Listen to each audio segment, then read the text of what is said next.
Hello दोस्तों, हमारे YouTube channel पे आप लोगों का स्वागत है। तो दोस्तों, आज की इस वीडियो में मैं आप लोगों के लिए लेकर आया हूँ जीके जीएस से रिलेटेड बहुत ही महत्वपूर्ण क्वेश्चन है जो कि आने वाले किसी भी एग्जाम के लिए बहुत ही महत्वपूर्ण साबित होंगे। तो दोस्तों, इस वीडियो का पहला क्वेश्चन है, भारत में कुल कितने उच्च न्यायालय। दोस्तों, भारत में उच्च न्यायालय कुल कितने हैं वर्तमान समय में? तो हो जाएगा वर्तमान में 25 उच्च न्यायालय है भारत में। तो ऑप्शन यहाँ पे सी करेक्ट आंसर रहेगा 25। और अगर आप लोगों को इस वीडियो में एक भी क्वेश्चन का सही से उत्तर पता होगा तो कॉमेंट करके जरूर बताइएगा। अगला क्वेश्चन है, जवाहरलाल नेहरू बंदरगाह कहाँ स्थित है? यानी जो जवाहरलाल नेहरू बंदरगाह है वह आपका मुंबई शहर में स्थित है। तो ऑप्शन यहाँ पे ए करेक्ट आंसर हो जाएगा मुंबई शहर। ध्यान रखिएगा, कई बार एग्जाम में पूछा गया है और आने वाले एग्जाम में पूछे जाने के चांसेस ज़्यादा है। अगला क्वेश्चन दोस्तों, भारत में राष्ट्रीय जल मार्गों की संख्या कितनी है? यानी जो भारत में राष्ट्रीय जल मार्गों की संख्या है वो हो जाएगा आपका 111 है। तो ऑप्शन यहाँ पे बी करेक्ट आंसर हो जाएगा 111 है। अगला क्वेश्चन है, भारत का 25वां उच्च न्यायालय कौन सा? यानी जो भारत का 25वां उच्च न्यायालय है ये हो जाएगा करेक्ट आंसर आंध्र प्रदेश उच्च न्यायालय, जो कि भारत का 25वां उच्च न्यायालय है। तो ध्यान रखिएगा, ऑप्शन डी करेक्ट आंसर हो जाएगा आंध्र प्रदेश। अगला क्वेश्चन है, भारत का सबसे पुराना उच्च न्यायालय कौन सा है? भारत का सबसे पुराना उच्च न्यायालय दोस्तों ये हो जाएगा आपका कोलकाता उच्च न्यायालय, जो कि भारत का सबसे पुराना उच्च न्यायालय। तो ऑप्शन यहाँ पे ए करेक्ट आंसर हो जाएगा कोलकाता उच्च न्यायालय, जो कि कोलकाता उच्च न्यायालय की स्थापना हुआ था आपका 1862 में। तो ध्यान रखिएगा, यह बहुत ही महत्वपूर्ण क्वेश्चन है दोस्तों, और अधिनियम 1861 के अंतर्गत यह किया गया था। तो ध्यान रखिएगा, बहुत ही महत्वपूर्ण पॉइंट है ये भी। तो अगला क्वेश्चन की तरफ बढ़ते हैं। अगला क्वेश्चन है, राज्य की कार्यपालिका शक्ति किस में निहित होती है? यानी जो राज्य की जो कार्यपालिका शक्ति होती है वह किस में निहित होती है? तो हो जाएगा आपका राज्यपाल में यह निहित होती है। तो ऑप्शन यहाँ पे बी करेक्ट आंसर हो जाएगा राज्यपाल। ध्यान रखिएगा, कई बार पूछे गए एग्जाम में और पूछे जाने के चांसेस आगे भी ज़्यादा हो सकता है। अगला क्वेश्चन है, राज्यपाल को प्रति माह कितना वेतन प्राप्त होता है? यानी जो हर महीने राज्यपाल को सैलरी प्राप्त होता है वह होता है 3,50,000। तो ऑप्शन यहाँ पे डी करेक्ट आंसर हो जाएगा 3,50,000। ध्यान रखिएगा आप लोग, बहुत ही महत्वपूर्ण क्वेश्चन हो सकता है ये, कई बार पूछे गए हैं। अगला क्वेश्चन है, राज्यपाल का मुख्य सलाहकार कौन होता है? तो राज्यपाल का जो मुख्य सलाहकार होता है वह होता है मुख्यमंत्री। तो ऑप्शन यहाँ पे बी करेक्ट आंसर हो जाएगा मुख्यमंत्री। अगला क्वेश्चन है, भारत का सबसे बड़ा बंदरगाह कौन सा? सबसे बड़ा बंदरगाह दोस्तों भारत का तो मुंबई शहर बंदरगाह, जो कि सबसे बड़ा बंदरगाह है। तो ऑप्शन यहाँ पे बी करेक्ट आंसर हो जाएगा मुंबई बंदरगाह। अगला क्वेश्चन है, मीनाक्षी मंदिर कहाँ पर स्थित है? दोस्तों, जो मीनाक्षी मंदिर है वह आपका मदुरई में स्थित है। तो ऑप्शन यहाँ पे बी करेक्ट आंसर हो जाएगा मदुरई में मीनाक्षी मंदिर स्थित है। अगला क्वेश्चन है, गोलकुंडा कहाँ अवस्थित है? यानी जो गोलकुंडा स्थित है वह कहाँ पर स्थित है? तो यह आपका हैदराबाद में स्थित है। तो ऑप्शन यहाँ पे बी करेक्ट आंसर हो जाएगा हैदराबाद। अगला क्वेश्चन है, सिख धर्म का संस्थापक किसे माना जाता है? जो सिख धर्म का संस्थापक माना जाता है वह गुरु नानक को माना जाता है। तो ऑप्शन यहाँ पे ए करेक्ट आंसर हो जाएगा गुरु नानक को। अगला क्वेश्चन है, भारत में चिश्ती सिलसिले को किसने स्थापित किया? भारत में जो चिश्ती सिलसिले को स्थापित किया वह किया शेख मोइनुद्दीन चिश्ती ने। तो ऑप्शन यहाँ पे सी करेक्ट आंसर हो जाएगा शेख मोइनुद्दीन चिश्ती। अगला क्वेश्चन है, भारत में ग्रैंड ट्रंक रोड किसने बनवाई थी? भारत में जो ग्रैंड ट्रंक रोड बनवाई थी वह बनवाई थी शेरशाह सूरी ने। तो ऑप्शन यहाँ पे बी करेक्ट आंसर रहेगा शेरशाह सूरी।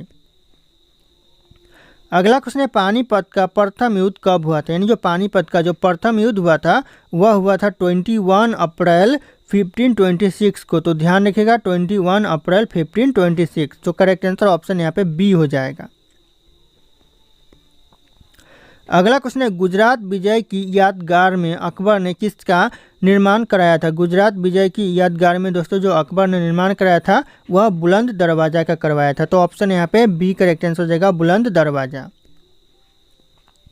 अगला क्वेश्चन है, मुगल काल की राजभाषा कौन सी थी? यानी जो मुगल काल की राजभाषा थी वह थी आपका फारसी। तो ऑप्शन यहाँ पे डी करेक्ट आंसर होगा फारसी मुगल काल की राजभाषा थी। तो ध्यान रखिएगा, कई बार एग्जाम में पूछा गया है और ये बहुत ही महत्वपूर्ण क्वेश्चन है, पूछे जाते हैं बार बार। अगला क्वेश्चन है, हुमायूं नामा किसने लिखा था? हुमायूं नामा लिखा था दोस्तों आपका गुलबदन बेगम ने। तो ऑप्शन यहाँ पे ए करेक्ट आंसर हो जाएगा गुलबदन बेगम।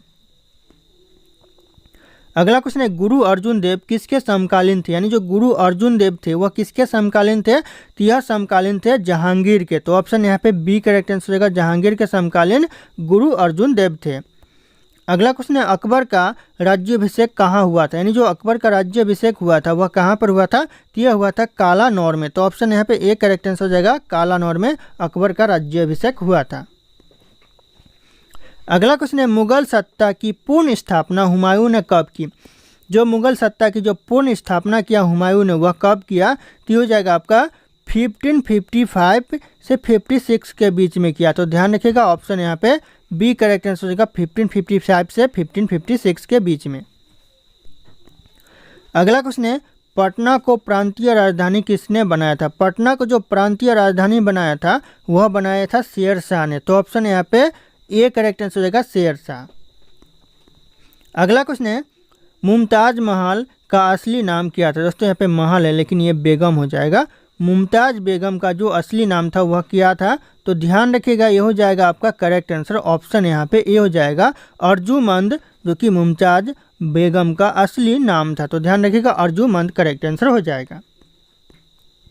अगला क्वेश्चन है भारत में पहली बार प्रकलन समिति का गठन किस वर्ष में किया गया था। कौन से वर्ष दोस्तों भारत में पहली बार प्रकलन समिति का गठन किया गया था, तो हो जाएगा आपका 1950 में किया गया था, यानी 1950 में पहली बार किया गया था प्रकलन समिति का गठन। तो ध्यान रखिएगा आप लोग। अगला क्वेश्चन है लोक लेखा समिति में कितने सदस्य होते हैं। लोक लेखा समिति में जो सदस्य होते हैं वह 22 सदस्य होते हैं।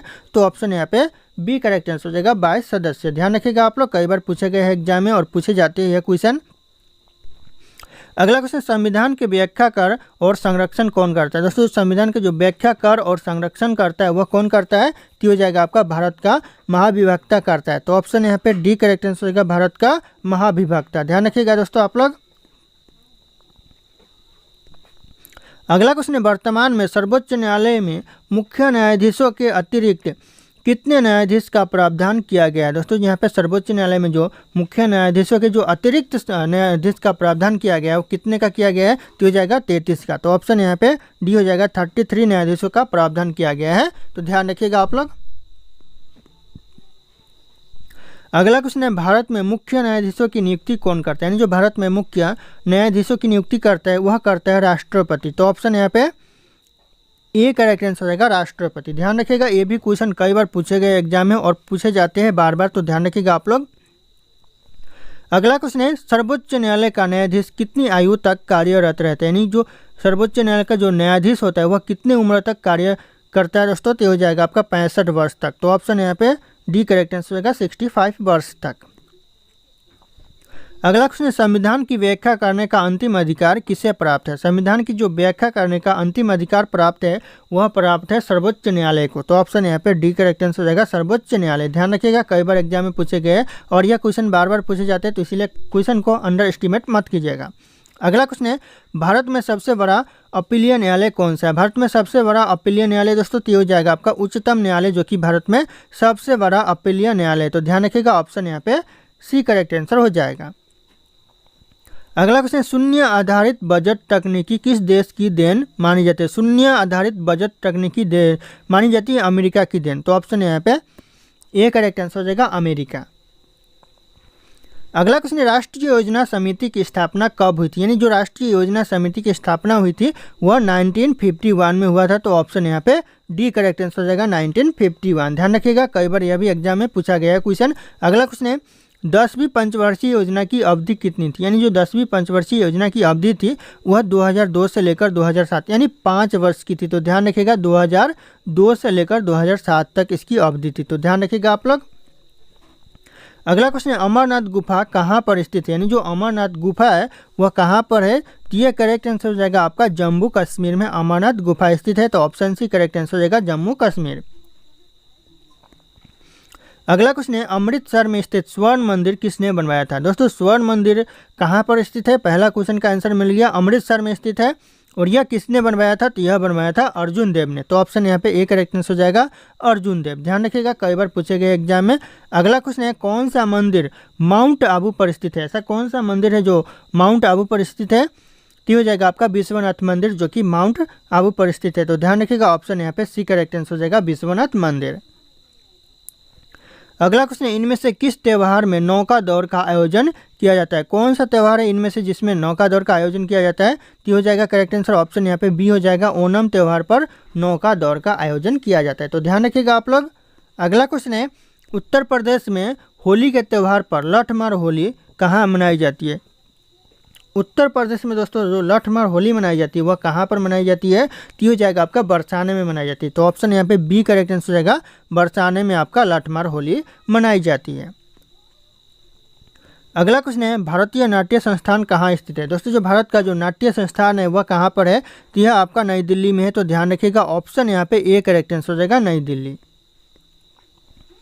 अगला क्वेश्चन, संगीत नाटक एकेडमी कहाँ पर स्थित है? दोस्तों जो भारत का संगीत नाटक एकेडमी है वह कहाँ पर है? तो ऑप्शन में है आपका कोलकाता, नई दिल्ली, पुणे, मुंबई।